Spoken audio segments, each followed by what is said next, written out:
ल 84मा चाहिँ भोट ड्याङ ड्याङ ड्याङ घन्टीमा हाल्ने है। किन भनेर प्रश्न नगर्नुहोस्, म उदाहरण बिस्तारै दिएछु, मजाले सुन्नुहोस् है त। उदाहरण दिनका लागि धेरै टाढा पुग्नु पर्दैन, म इन्डियाबाट सुरु गर्छु। इन्डियालाई हेर्नुहोस्, नरेन्द्र मोदीले एउटा व्यक्तिले इन्डियाको लेभल कहाँ पुऱ्यायो, त्यस्तै चाइनाले अर्थतन्त्र कहाँ पुऱ्यायो, चाइनाको सी जिनपिङ। यस्तै रसिया हेर्नुहोस्, विश्वमा शक्तिशाली नै उसले चाहिँ साबित गरिदियो। यो धेरै धनी ठुला ठुला देशहरूको कुरा नगरौँ, हाम्रो नेपाल जस्तै एउटा पिछडिएको देशको उदाहरण दिन चाहन्छु। अफ्रिकामा पर्ने बुर्किना फासो हाम्रो नेपाल जस्तै अविकसित मुलुक हो। एकदम निम्न वर्गका व्यक्तिहरू भएको ठाउँ हो होइन। बुर्किना फासो हालै त्यहाँको सेनाले राष्ट्र सम्हालेदेखि एउटा युवा नेता इब्राहिम ट्राओरे राष्ट्रपति बनेपछि आफ्नो देशको सम्भावना कति देखिसके। उसको देश गरिब होइन भनेर उसले पत्ता लगाइसके, बुझिसके। त्यहाँको चाहिँ हुन्छ नि व्यवस्थापन सिस्टम त्यो गलत रहेछ भनेर उसले बुझिसके। अनि त्यो देशको अर्थतन्त्र कसरी बढाउन सकिन्छ भनेर उसले चाहिँ धेरै रिसर्चहरू गरिसके। नेतामा हुनुपर्ने गुण त यो हो नि त।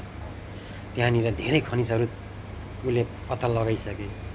आफ्नो देशको अर्थतन्त्र बढाउनका लागि एरोप्लेन कम्पनी खोलिसके।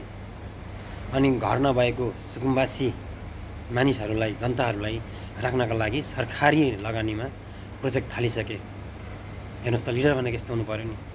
हो, यस्तै गरी हाम्रो देशमा पनि कुनै पार्टी छ भने सम्भावना बोकेको र आशा, जनतामा आशा लागेको भनेको एउटा रासापा नयाँ पार्टी। सबै युवाहरू आउनुभएको छ, जोसिलो हुनुहुन्छ, जाँगारिलो हुनुहुन्छ, देशको लागि केही गर्छु भनेर आउनुभएको छ। र त्यही भएर एकचोटि 84मा चाहिँ ड्याङ ड्याङ ड्याङ घन्टीमा भोट हाल्ने। मैले घन्टीमा भोट हाल्ने भन्नुको अर्थ बुझिसक्नुभयो होला। फेरि अहिले चिन्ह ढिलो गरेर पछि नपछुताउनुहोस्। हामी त यस्तै हो, हामीले देश बनेको हेर्न सकौँला नसकौँला, तर हाम्रा नाति पनातिले पनि हामीलाई गाली नगरोस्। अब त बुझ्नुभयो होला नि। Thank you so much. Bye bye. जय नेपाल, जय रासापा, जय घन्टी। दर्शन नमस्ते सबैमा। आज यहाँहरूमाझ म चाहिँ एउटा छोटो मुक्तक लिएर आएको छु।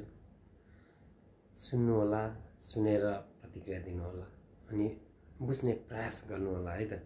म चाहिँ यही भन्न चाहन्छु, बुझ्नुहोला, बुझ्ने प्रयास गर्नुहोला। मुक्तकको शीर्षक छ घन्टीको आवाज सुने जस्तो लाग्छ। टाढाबाट सुने घन्टी बजे जस्तो लाग्छ। टाढाबाट सुने घन्टी बजे जस्तो लाग्छ। घन्टीको आवाज मन्दिरमा बजे जस्तो लाग्छ। घन्टीको आवाज मन्दिरमा बजे जस्तो लाग्छ। घन्टी पवित्र ठाउँ मन्दिरमा हुन्छ। घन्टी पवित्र ठाउँ मन्दिरमा हुन्छ। मन्दिर प्रस्थान गर्नु अघि घन्टी बजाउनु पर्छ। मन्दिर प्रस्थान गर्नु अघि घन्टी बजाउनु पर्छ। घन्टी बजाउनु पुजारी बन्नु पर्दैन। घन्टी बजाउनु पुजारी बन्नु पर्दैन।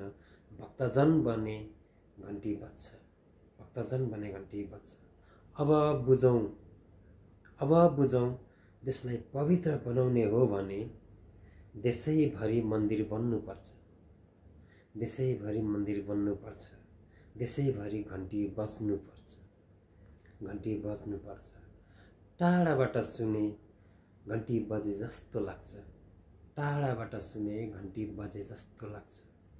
घन्टीको आवाज मन्दिरमा बजे जस्तो लाग्छ। घन्टी पवित्र ठाउँ मन्दिरमा हुन्छ।